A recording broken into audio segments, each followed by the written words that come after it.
Yo, SojuTalk Nation! On this week's episode, we'll be covering Fuego releases from Monsta X, Onewe, and Twice. We'll also be cooking up some spicy news coverage, including June Comeback Madness, K-Con drops massive lineups ahead of K-Contact, and Pledis CEO Han and fraudulent royalties. So prepare your body, get out your candy bong, because Twice is back, baby! Hit me with that intro!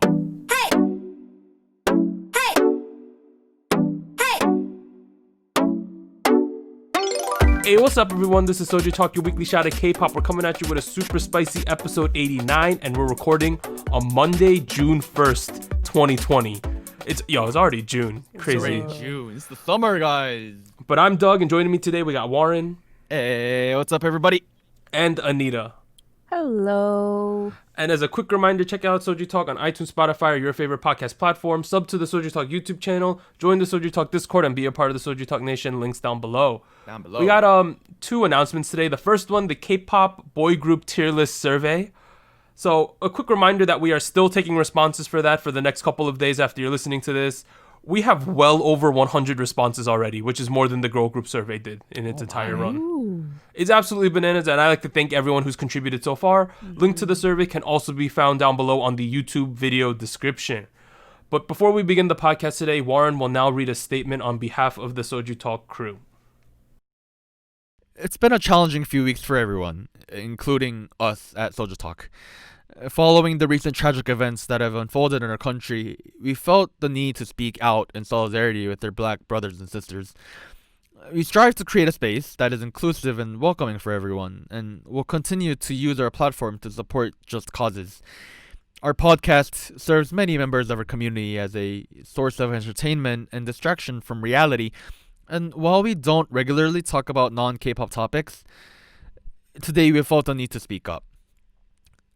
We, here at SojuTalk, stand together in solidarity with our friends and neighbors, mobilizing for justice and equality, especially those in the black community, and we hope that you too can be a part of the change.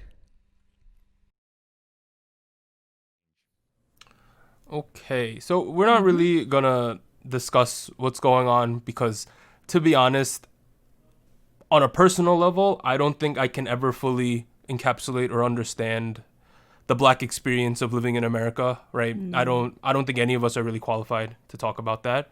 But the least we can do is give our support and our solidarity for the cause, I think. Yep. Right. Stay safe. Yeah, stay safe, everyone. All right, but that's that. So we are now at part 1 of SojuTalk episode 89, where we discuss big new releases, take a quick rewind, and hit you with the music show winners. Let's get it. So there are 3 releases this week that we will be covering. So on May 26th, Tuesday, we had Monsta X with Fantasia and Onewe with End of Spring. And then today on June 1st, Monday, we had Twice with More and More. But let's start at the top with Monsta X's Fantasia. So they are from Starship, debuted back in 2015. Last 3 songs were Follow, Alligator, Shootout. 12 music show wins so far. Fantasia, guys. Fantasia. It's a hype song. It's hype, right? It's hype. It's a little too hype, I'll be honest. you know, Monsta X always goes hard in the paint, as I like to say, right? Yeah. Meaning that they go hard every single time. Personally, I might not have been prepared for Juhan's cowboy outfit. that kind of surprised me right off the bat. I was like, we doing this. And the music video was very like brown, tan, gold tone throughout the whole thing. Gold. A lot of gold. You know, for me, I think it's a very Monsta X sounding song, right? This is very up their alley of songs. The thing that stood out to me was the production choices of sound effects in the chorus. I thought were kind of I don't want to say that they were like scratchy sounding to me, but like I felt like it was kind of all over the place, the sound effects they used. Especially the backing sound effect. I think Warren's confused about what I'm saying. Yeah, I'm not sure what you mean scratchy as the sound. I'm not going to say scratchy, like irritating a little. Oh. I see. Huh. I don't disagree with that, I guess. I don't know. It did feel like it was kind of a little unorganized. It did feel like there was a lot of things going on, but like none of it was grounded into a single thing. In fact, I think a lot of that comes from like the like stuff like the bass wasn't super strong in presence. Sure, the sub bass was there, but like in terms of actual instrumentation, there wasn't like a bass that's like holding on to everything. Rather than there's there's a sub bass which is below everything, and then there's all these instruments and Fantasia just like going all over the place. And I was like, that to me was a little slightly overwhelming. I wouldn't say it's bad or anything. It just felt a little. It wasn't something that I should have woken up to in the morning. I'll say that. I did it. Yeah.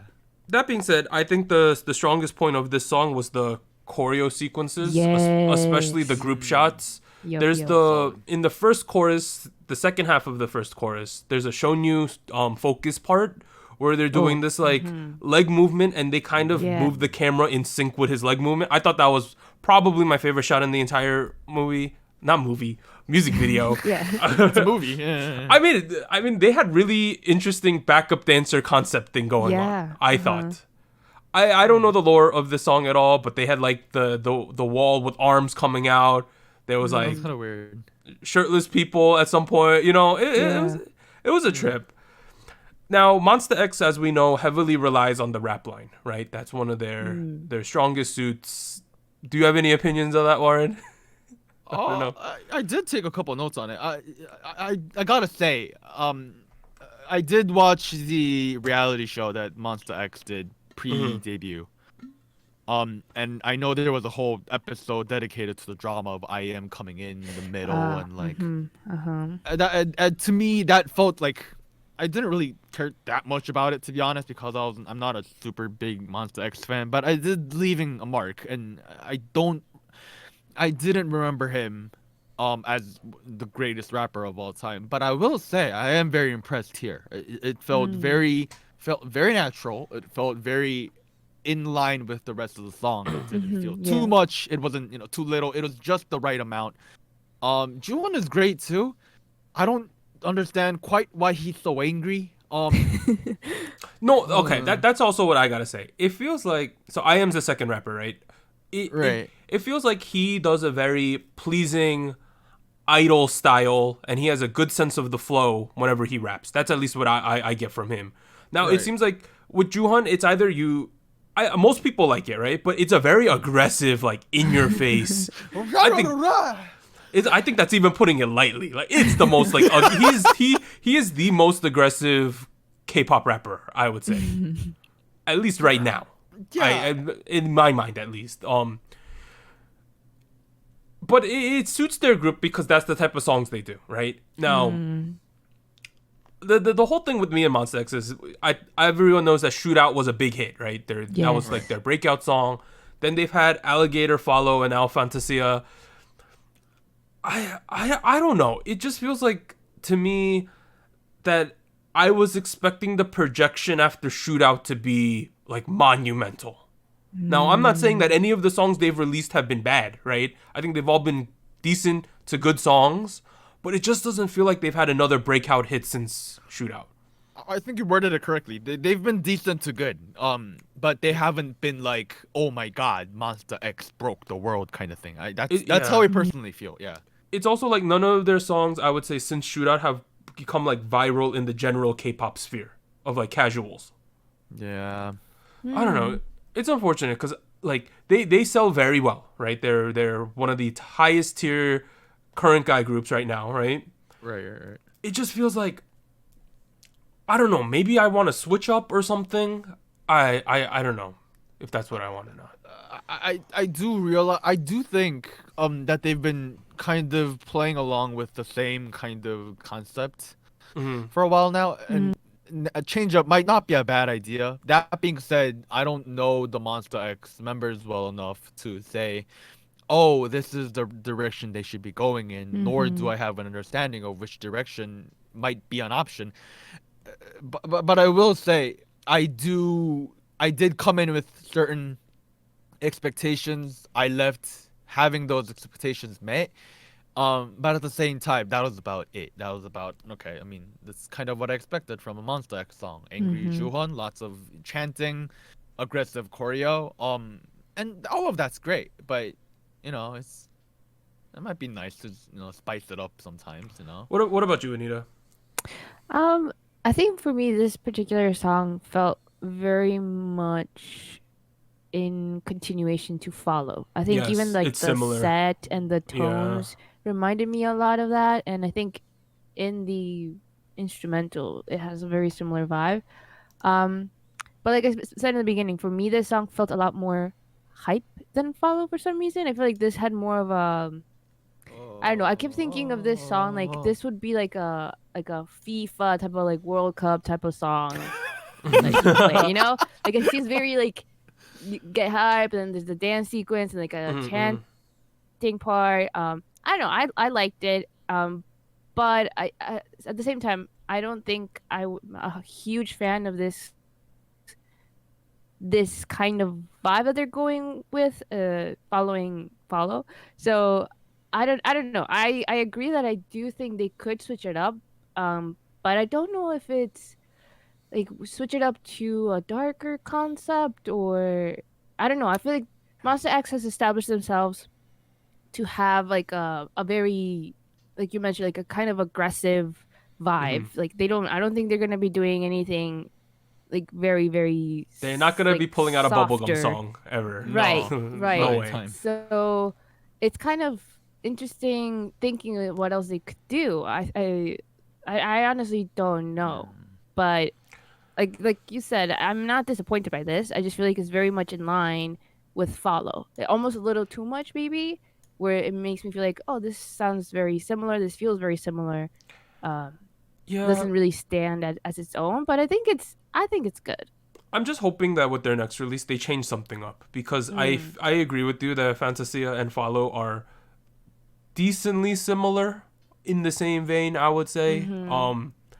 I just want to see something different, because you know how K-pop fans, we have like the shortest attention span ever, where we're like, you gotta change it up, right? Like we want something crazy. I do hope that they go with something a little more. I'm not saying they got to go even more aggressive, right? Because they're already at maybe max aggression. But Yeah. I don't know. Maybe changing it up a little would help them. Yeah, I've kind of felt like they might be cornering themselves in a little bit if they keep going this direction with like. Juwon can only be so angry, like, like, I will say though, I'm kind of sad about an opportunity they kind of missed out on. Like, they named the song Fantasia, like that's like Fantasia based on the pronunciation. So. Fantasia, is a genre of music, like there's a whole genre of classical music out there, and like it's also based. There's also a 1940 movie about magician Mickey called Fantasia. Like there's a lot of that word has a lot of meaning in like music, and like I expected like more like wild, bizarre, grotesque, in pleasant ways of mythical, and I felt like they kind of missed out there. But like I mean no, but I still think it works out. Yeah, Monsta X is one of those groups where they are one of the few groups that can be this aggressive, and it comes off like, how do I put, authentic, right? They're one of the few guy groups that can go this hard, and you're like, this makes sense for them. But at the same time, I don't know, maybe we just want a little bit of a switch up, because we do like all the songs. It's just, it's like, I mean, you know what? I think everyone at home knows exactly what we're saying here. Right, but there's not really a reason for me to listen to this song when there's a couple other songs like this already. Yeah. All right, let's move on to the second one, though. We have Onewe with End of Spring. They are from RBW, debuted in 2017 as Mas, 2019 as Onewe. Their last three songs were Q featuring Hwasa, Regulus, and 0 and 4, Zero Music Show wins so far. This is a summer anthem song, like a radio banger. Let's just put that out there, right? 100%. Top 40s. We talked about this before the pod, and I also saw it many times in the comment section of both YouTube and Reddit. People are comparing the song to an Avicii song called The Night, and also Pitbull, Timber featuring Kesha. I kind of agree with that. Like, I hear it. Okay. I like Onewe. I think that they are underrated, but for me, I think this is a fine song. It's a radio song, top 40 song. I get what they're going for. With this kind of release, though, I think they lose what makes them special. being that they are a band. Like that is their, for me, the main appeal of Onewe is that they're a band, right? There are not that many bands in K-pop, and I thought like even not doing purely band stuff, their last release Q featuring Hwasa, I thought was like, oh, this is kind of different, right? This is vibing. I don't know. It just felt like they just went, we're just gonna do a summer song. Here it is. Does anyone else have anything else? Yeah, I mean, I kind of agree. There's ways to do non rock music with a band sound, and kind of incorporate those well. And sure, they used all the instruments, kind of, that they have in the band, but it's one of it relies on so much of like, you know, like folktronica and like so much like external, you know, synthesizers that at this point do I go, okay, it couldn't, like SG Wannabe could have done this song easily, you know. I mean, I was just wondering if I had gone into a time machine back to like 2011, 2012 on the radio, man. This is like this is the stuff they were playing back there for sure. Like, I mean, also thing I liked in the music video is that Us, their label mate, and also Alexa was in the music video. Which, really? Yep. Yeah, they were both in the music video, and I was like, that's interesting. Is Alexa an RBW? No, I don't know. Yeah, I don't know. That was just something that I noticed and other people noticed. Maybe they're just friends. One reason in a weird position though, because so they're in RBW. They're obviously their more K-poppy counterpart is no, not one. I said one. Onewe is this group, right? They're the band group. Their counterpart is Us, which is the more K-pop driven group who's on Road to Kingdom right now. It's weird because if Us wants to, like, obviously they cannot overlap. I messed it up again. Onewe cannot overlap with Us, so it means that they cannot do a purely K-pop sounding song, right? Because there'd just be overlap there. Right. I personally think they have to double down into more band stuff. Yeah, I feel like then you should lean more of that. Kind of like what Day6 did. Yeah, like I don't know. It just feels like because of the differences in their releases, right? End the Spring, Q, Regulus, they're all three very different songs, right? End the Spring is like a summer anthem. Q was like a vibing, more R&B-ish type of song. Regulus is more of a band song, right? It just seems like, I know what Monsta X were saying, they should switch up the concept, but at the same time, you need to be rooted in like a identity of who you are. And I think that's the struggle here for Onewe right now. I don't know about their previous songs. But the song was written by a producer named Kim Do-hoon, who spearheads a lot of the production that goes on in RBW, which besides Onewe also includes Us and Mamamoo. I think a lot of his colors is coming out through this group, and it really works well with Mamamoo. It did. Okay. Right. It works really well with Mamamoo. Although when they pivoted, I'm sure there was a lot of people who were like very positive about it and negative about it.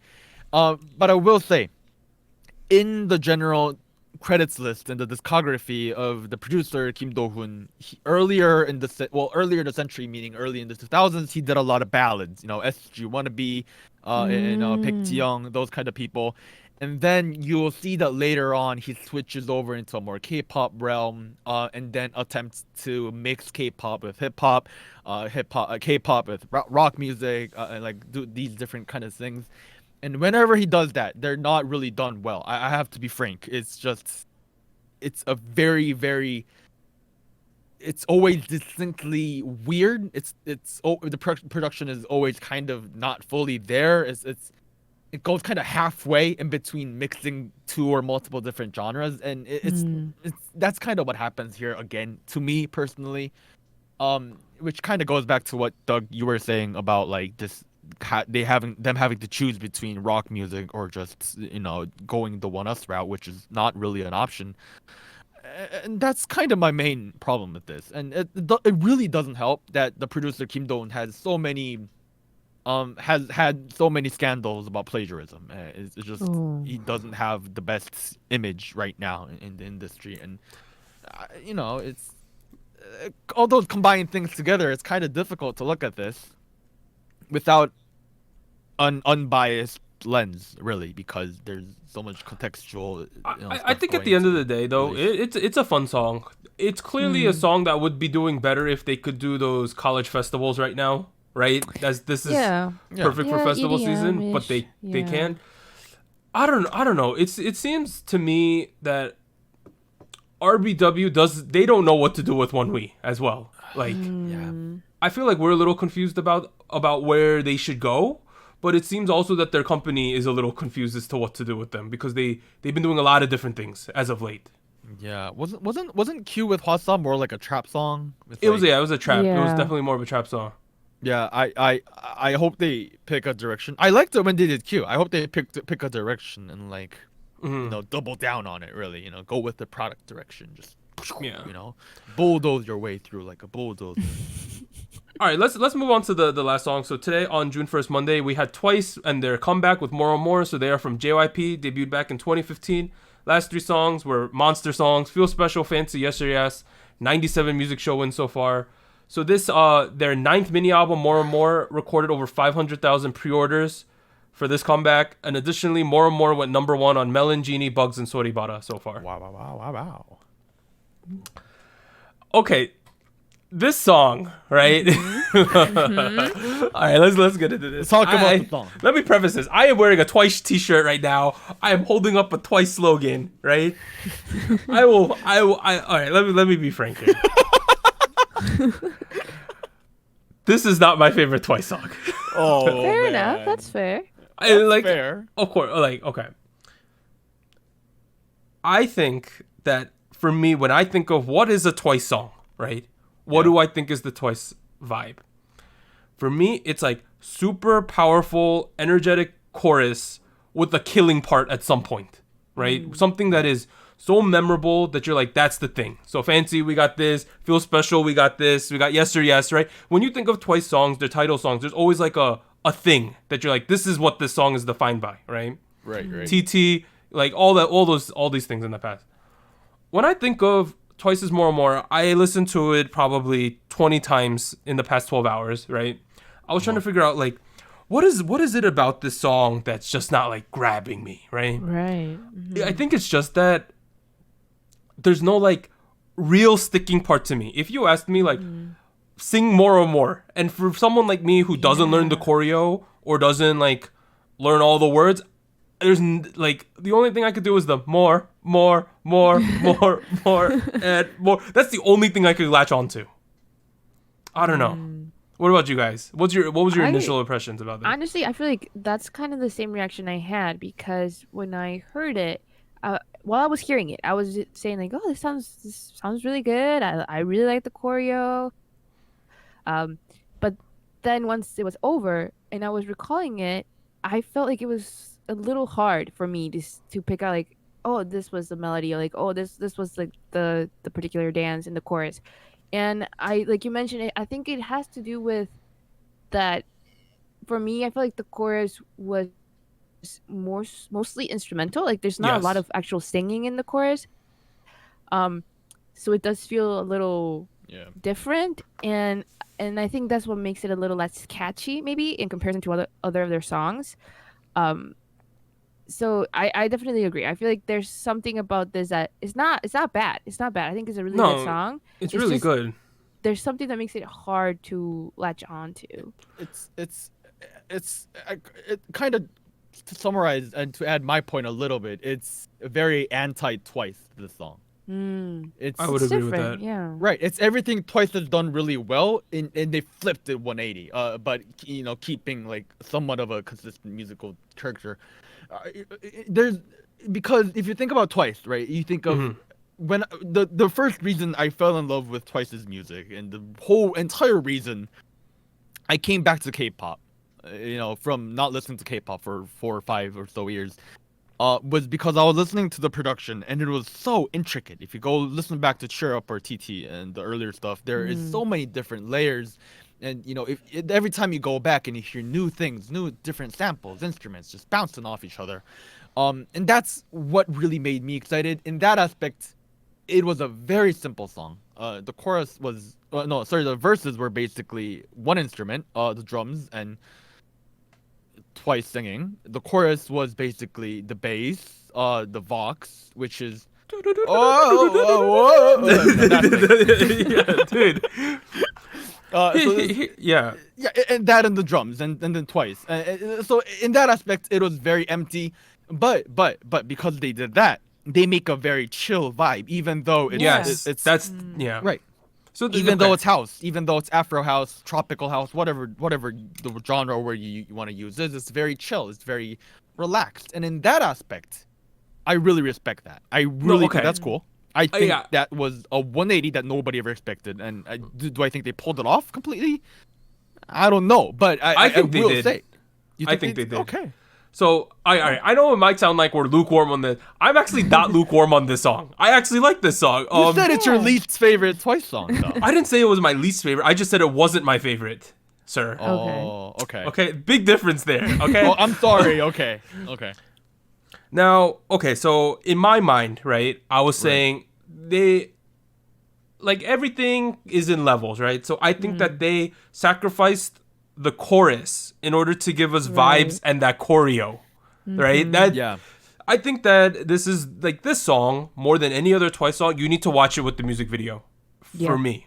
I 100% believe that. Now, even in the start, we had that 3x3 cube, like, formation that we had in the teaser, and they did it there as well. That's like, I don't know if they got a new choreographer for this one relative to their normal people. Like, I know they use Mei J. Lee quite often, but just the choreo in this song versus their other songs, it felt very different to me. I agree. Now, they obviously spent a ridiculous amount of money on this music video. We had CG cheetahs. I don't know if the horse was real or fake in that scene. They made like an island at one point, right? They were dancing on a lake island. Yeah, like a stage I'm sure on the water. island's real. No, the island's definitely real. Okay. They spent so much money, and like the color palette of this music video, right? Warren said before we recorded it might be an acid trip, right? I was like, I guess you do acid, because I don't know. I've never done acid. I wouldn't know. Maybe you exposing things this week. But I also thought if you're a child of the 90s, you know Lisa Frank, they made like backpacks and folders and pencil cases back in the day, and they were all these like crazy colors that were sort of neon-y. That's kind of what I got from this. That's what my sister was pointing out, because she's born in the 80s, child in the 90s. This is probably, although I cannot do any of these movements unless I'm gonna be like, woo, right? Like, I think this is their best choreography and most difficult one to date. I would agree. I feel like the choreo for Twice, I think, has progressively increased in difficulty. I think Feel Special was definitely at the peak for me, where it was very, very interesting, very intricate, but still keeping up with their Twice persona, their Twice vibe. And I feel like it's kind of the same here. I still feel like it's very Twice, but it's in a different take, right? I feel like it's, like you mentioned, very vibe, very chill. And I wonder who the choreographer is. I'm trying to look it up, but I'm not finding anything. But I like it. I think it's a good thing. Can I say something about the choreo? Yes. I enjoyed choreo at all moments. But I didn't enjoy the breakdown. What? Really? Are you talking about with Momo? Yeah. What? What about it? I was Did so you not distracted like? musically because of like the dubstep thing that just happened. Oh, it randomly. does change a That little, is, yeah. in my opinion, the best part of the whole entire music video. I hate that part. I skipped it actively. I skipped straight to Daehyun rapping. I'm so outraged right now. I'm sorry. I didn't. What can I say? What? You crazy dude. That Momo section was by far the best part of this entire thing. I don't know. It felt very detached from the rest of the song. And You're detached, fam. From reality, that is. Boy! Okay. I also want to say, when they get to Daehyun's part, they do the video editing at that point versus other points. Yeah. Was very different, right? Yeah. No, right, where there's like people coming in from the sides, and I was like, Yeah, okay, like, I don't like. They did a lot of very different things than what you would expect from a Twice music video, like. And I know our Discord is really positive on this song. I saw the song poll that we have. Oh yeah. It was majority. We have this new scale going on where like the highest you could give is spicy, so you can award a spicy. Then we got like fire, thumbs up, and then meh. Right? Those are like the level. Almost everyone was in spicy or fire. I think it's close to fire. I might give it fire. Yeah, fire is good. I know I'm jumping into a certified spicy discussion. Now, here's what I'll say. If we judge these songs on a purely musical level, right? Just the song. If I'm listening to it with my eyes closed, this song honestly would confuse me a bit. Now, when I package everything together, am I a lot more convinced that this is really great? Yes. That's where I lay with this song. I know Warren's looking inquisitive over there. I mean, my take has always been that the song needs to be persuasive on its By own itself, without the music yeah. video, right? But I do think the song is persuasive on its own by the music video. Without the music video. Okay. That being said, do I think this is the best thing that's happened ever to Twice in their career? No, that's not what I think. I like the song. I would definitely give it a thumbs up. But spicy? Let me say something. I Oh no. often before we release this, I look at the Reddit post on r/Kpop because that's like one of the main places you could see people's reaction to this, right? It's a very active thing. There's like 1,000 comments over there. I think starting from like the third or fourth comment and then like every other one was lukewarm on this song. Which is way more than generally happens with Twice songs. It was surprising. Honestly, I feel like with Twice, they're at the top of their game, right? Like they've released so many great songs that it's almost like they're competing with themselves, almost like their songs competing with themselves, especially with this new release. So I guess it's hard because it's still a really good song, but I wouldn't say that it's the best they've done. Well, yeah. Or my favorite. Speaking to that, right? It's like, so last year they released Feel Special and Fancy, which honestly, both of those songs were in discussion to be included in the finalists for Song of the Year for us last year. Yeah. Yep. Yeah. That says a lot about how we think they did musically last year, right? For us, it really came down to what's your preference, right?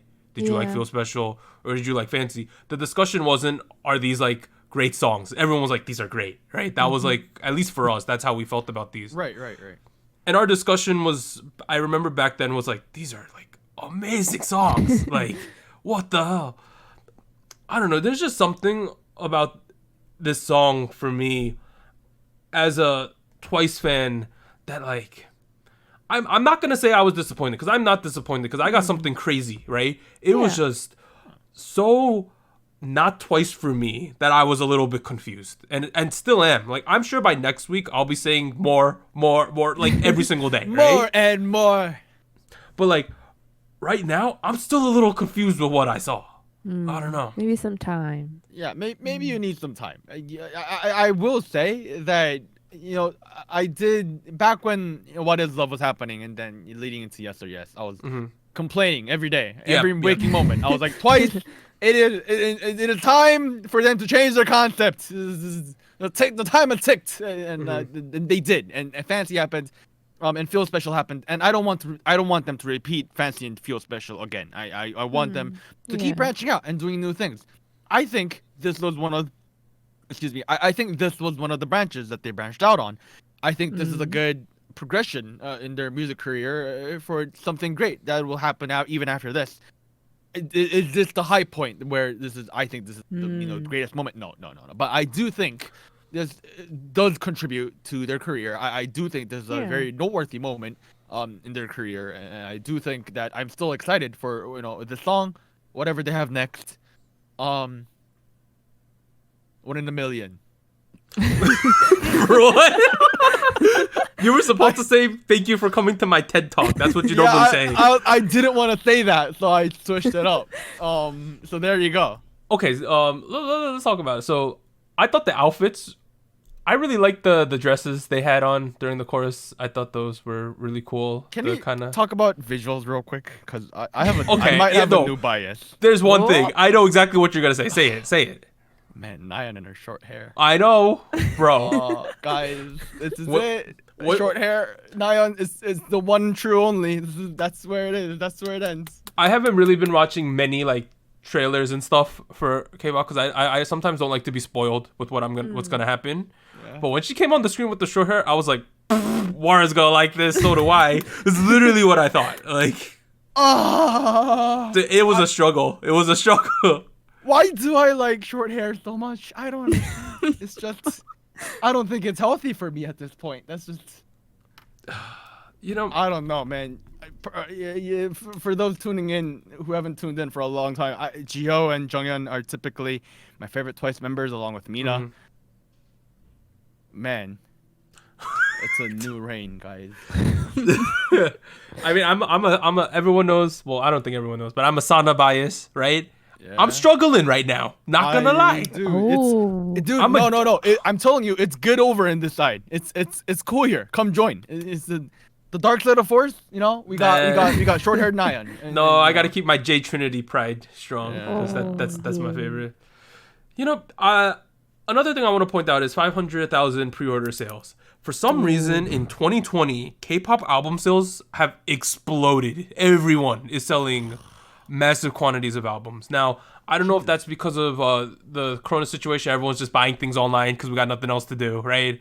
Or why? But like, everyone is selling so many albums this year, more than ever. I really don't know why, though. Like, we had the BTS Map of the Soul 7 sold a gajillion Right. copies. Eyes One had that crazy sale, right? With their album. Yeah. We have NCT 127 selling over 1 million already, right? Like, it's just crazy. I'm surprised. I did pre-order this album, though. I did pre-order this. Ooh. And I'm supporting the local store in Orlando that I normally go to when I visit Oh, Florida. Yeah. Because they have an eBay page, so I want to support them, even though it was a little bit more expensive. So, Good know, for you. I know some people might be a little bit angry that we are not in love with more and more, but honestly, I bet you by next week we'll be Might like change. vibing to More this. and more. The one thing I want to say about that chorus is though, if I like asked you at home, hum me that chorus right now, right? It's like More and more. no, I get doing like high concept, a little bit strange choruses, but at the end of the day, I feel like I should be able to hum it. Do you know what I mean? Like without being, it's like like that's my attempt at that.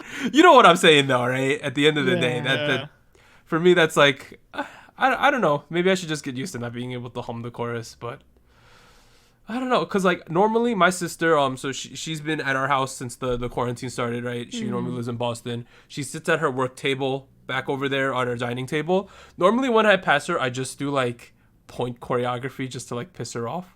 Like I'm like fancy, like just to annoy her. I can't do anything with this song. Like what am I supposed to do? That was like my one take on this one. You can cut your hair like Nayeon and look really sensually. I don't have it. You can, bro. Your hair's long. I don't think my hair is that long yet. Bro, people in our Discord were loving your hair and visuals last week. Let's talk about it. There was a whole discussion about how you were glowing like an angel. Like, Yeah. it was such a weird conversation. It was a whole thing. I'm glad you guys. They said you were like, it was like Warren is radiating. Like those were some of the things that were being said. I don't know. It was Warren like messaged me. He's like, was I radiating? Like that's what he was asking me. So that was a thing. Yeah, let's move on. All right. So other songs that were released this week. Park Ji-hoon came back with another solo song called Wing. Chungha released My Friend featuring PH1. That is a very vibing song. Check that out. And then the Woolim as a company, the Woolim family released a song called Relay, which I actually thought was pretty good. And It was a good song. Jury had a solo part in there, so that was. She had a whole solo line to herself. I was very proud of Juri. All right, so we are now at a quick rewind. So back on episode 86, we reviewed IU's 8 featuring Suga, But Bygone 4, Leo featuring Baekhyun, Day 6 Zombie, and newest I'm in Trouble. Okay, guys. My most listened to song this month was 8 featuring Suga. Oh, Really? interesting. Yes. I don't know if it's because it's the number one song on the Melon Top 100 playlist on Spotify, but I've listened to this song more than any other song this past month. See, in my case, I led more towards Leo. Over than four Okay. featuring Bacon. Yeah. I don't know. I think for me, I enjoyed the melody or something about the chorus I really liked. And I think out of all the releases of that episode, that's the one I went back to the most. Interesting. I The- guess the- we're all split. Yeah. The one I've been seeing the most on Korean television being used as background music is Day 6 Zombie. I've been Oh, listening yeah. to Zombie a lot. Blew up a bit. Yeah, Mhm. tons of TV programs. Anytime there's like a sentimental moment or like a Yeah. little bit depressing moment, they're whipping it out. I watch a show called I Live Alone, and this past episode they were following Kian Palsa, who's like a webtoon artist, Yeah. and yeah, like yeah, the yeah. whole plot was that he's like lonely right now. Okay, real quick about Keon84. He bought a whole convenience store meal, like a What? meal. It was sad. Okay. and that was like, that's kind of sad. And then he went home, pulled out a frying pan, put all the parts of the meal, and then stir fried it with a bunch of sugar. And I was like, kimchi and sugar, right? I was like, you have a meal there. Why are you remaking a meal out of a meal? You know what was more sad? He like, number one, he was only wearing gym shorts. He was shirtless, right, the whole time. And then he Yeah. doesn't have a table, so he put the pan on a cutting board on the floor, and he was my eating it and getting drunk. Like, Yo, it was yo. so sad. Straight up, my mom was like, Warren, this isn't how you live when you live alone, is it? I was like, no. I have a roommate. I can't Oh, be no, naked. I think my mom was wearing that. I was like, don't worry, I wasn't that bad. Like Yeah. I at least had a table, you know? Like, it was like honestly a little depressing what that was. So that being said, I think Day 6 Zombie did speak to a lot of people in terms of like the message Yeah. and like in the whole vibe of the song. That song in specific has been something I've been going back to very much. it's a great song. I appreciate it more than I did back when we reviewed it, to be honest. And one last thing about the Kian Park. Though he's a little bit pitiful, but it's also because he owns this webtoon company and he can't see any of his employees / friends. Yeah. So that's what they're tying this all in. It was just like the common experience right now in Korea for a lot of people who are stuck at home. But also check out I Live Alone. It's one of my favorite variety shows, and they are English subs for every episode, so check that one out. But in terms of the K-pop oldie of the week, it is B1A4's What's Happening. Oh wow. So this was back in 2013. B1A4 is one of those like groups that a lot of people knew who they were, but they specifically knew who Jin Young is, right? Who produced a lot of other songs. What's Happening is probably their most notable song, so go check that one out. It's a great song. I think it is by far their best song. All right. But we are now at show winners. Anita, hit us with them. Okay, so for this week, there was 3 big winners. Mhm. So for the show on Tuesday and show champion on Wednesday, TXT's Can't You See Me won. So they have 2 wins so far for this promotion. And then on M Countdown on Thursday, Music Bank on Friday, and Show Music Core on Saturday, NCT 127's Punch had 3 wins so far for this promotion as well. And then on Inkigayo on Sunday, IU's 8 featuring Suga had its 3rd win. And I believe there's a triple crown for this? Yes, so this is a triple crown. Yes. It literally just won Inkigayo 3 weeks in a row. Those are the only show it Yep. won. So it is the 5th triple crown of 2020. The other songs were Red Velvet Psycho, Zico's Any Song, BTS is on, ITZY's Wannabe, and then now IU 8 featuring Suga. So shout out to those triple crowns. Yo. Shout outs. It's amazing to me how well ITZY does on music shows at such a young age. They are dominant. You remember last year they were second to BTS in terms of total music show wins? Yeah. Like, they are Yes. monsters on music shows. But we are now at the end of part 1 of SojuTalk episode 89. If you're listening to the audio version, sit tight. And if you are on YouTube, head over to the episode 89 part 2 video. We'll be back after a short break. I don't know what I said there. Bake. I need a quick bake. So 3, 2, 1.